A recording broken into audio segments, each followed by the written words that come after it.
Exodus, hoofstuk 1. Hier volg die lys van name van Israel se seuns wat saam met hom afgetrek het na Egipte. Hulle het elkeen met sy huisgesin afgetrek.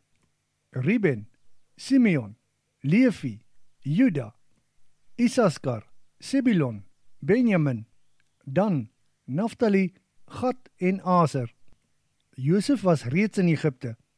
Die aantal mense wat direk van Jakob afgestam het, was 70 mense.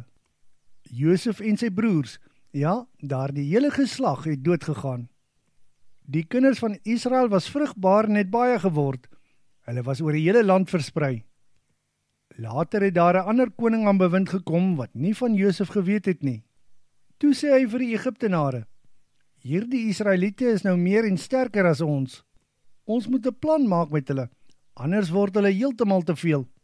Net nou breek daar 'n oorlog uit en wie weet, hulle kan by ons vyande aansluit." Hulle het bevelvoerders aangestel om die Israeliete te onderdruk met slawediens. Die Israeliete moes die voorraadstede Pitom en Ramses bou vir die farao.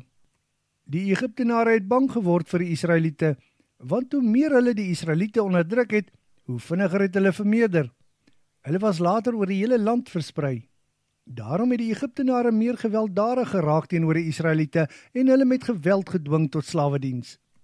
Dit was bitterharde werk om klei en bakstene te maak. Boonop moes hulle ook op die Egiptenare se landerye werk. Ja, hulle is met geweld gedwing om dit te doen. Verder het die koning van Egipte die 2 Israelitiese vroedvroue, Sifra en Pua, laat inroep. Hy het vir hulle gesê: "Wanneer 'n Hebreëse vrou geboorte gee en julle help met die bevalling, moet julle kyk wat die baba se geslag is. 'n Dogtertjie kan julle laat leef, maar 'n seentjie moet julle doodmaak." Die 2 vroedvroue het egter nie gedoen wat die farao hulle beveel het nie, omdat hulle ontzag vir God gehad het. Hulle het die seentjies ook laat lewe. Daarop het die farao hulle weer laat inroep en gevra: "Waarom het julle nie gedoen wat ek gesê het nie? Want julle laat die seentjies ook lewe." Die vroedvroue het die farao geantwoord: "Anders as die Egiptiese vroue, is die Hebreëse vroue baie sterk by die bevalling. Nog voordat 'n vroedvrou daar opdaag, is die babatjie reeds gebore." God het dit goed laat gaan met die vroedvroue, en die Israeliete het steeds vermeerder en sterker geword. Die vroedvroue het ook hulle eie huisgesinne gekry, omdat hulle ontzag vir God gehad het. Toe beveel die farao sy volk: "Die dogtertjies kan julle laat leef, maar die seentjies moet julle in die Nyl gooi."